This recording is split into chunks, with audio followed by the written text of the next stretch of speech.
මම O level ලිව්වේ නෑනේ. ඒගොල්ලෝ ඒක අහලා තින හිම්මෙන් කොහෙන් කරන්නේ. ඒ කියන්නේ මට O level වලට සතියක් විතර තියලා ෆුට්බෝල් ගහන්න ගිහිල්ලා වැටලා අත කැඩුනා මගේ. හරිද? ඒතර අත කැඩුන හින්දා මට O level ලියන්න බෑ. ඉතින් සතියකින් අත හොඳ වෙන්නේ නෑනේ කැඩුනට පස්සේ. ඒ හින්දා ඒක මුලින්ම නම් කිව්වේ විභාග දෙපාර්තමේන්තුවට එහෙම ගියාම ඊළඟ අවුරුද්දේ ලියන්න ඉතින් මේ අවුරුද්දේ ලියන්න වෙන එකක් නෑ කියලා.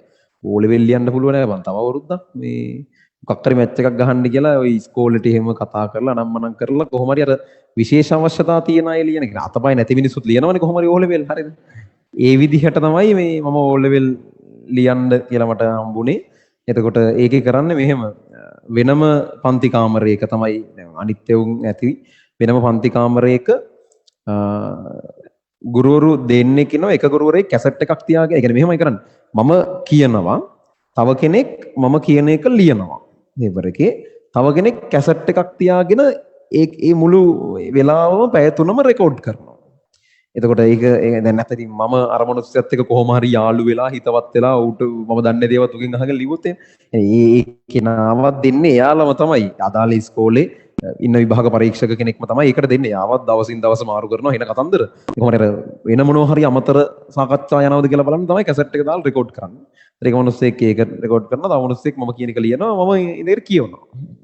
දැන් මම සිංගල් පේපර් එකේ කියද්දි සාමාන්‍යයෙන් අක්ෂර වින්‍යාස අහනවා. ඒ කියන්නේ අකුරු අහනවා ලියන කෙනා. සිංහල එක ලියන්න සිංහල කෙනෙක් ඉන්නේ. හැබැයි මේ මිනිස්සයා ලියගෙන යද්දි දැන් තත්ත්ව කියන එක මෙහෙම ලියන්නේ. හරිද? මම එකපාරක් බැලුවා. මට කියන්නත් හිතුණා වෙනස්ද කියලා. ඊට පස්සේ දැන් දෙතුන් පාරක්ම තත්ත්ව ඔහොම ලියන්නේ. එතන දැන් මම සිංහල උගන්වන්නේ නෑනේ මේ මිනිස්සයා. සිංහල උගන්වන්නේ දන්නව ඇති කියලා මම කටපියන් හිටියේ. කියන්නේ දැන් සාමාන්‍යයෙන් එයා ගොඩක් අක්ෂර වින්‍යාස ගොඩක් තැන්වල ඇහුවා. අර ලියාගෙන යද්දි ඔය විචාර අනම්මනම් ලියද්දි මේ එන ගොඩක්නේ අමතක වෙනවනේ එහෙම මෙහෙන් අහන්න ඕනේ පුරුද්දට ලියනවනේ තත්ත්ව ඔහොම තමයි ලියුවේ. ඊපස්සේ මං ඉවරනාට පස්සේ ඒව තත්ත්ව එහෙම නේද ලියන්නේ කියලා. එයා ඊට පස්සේ ඕක කිව්වා.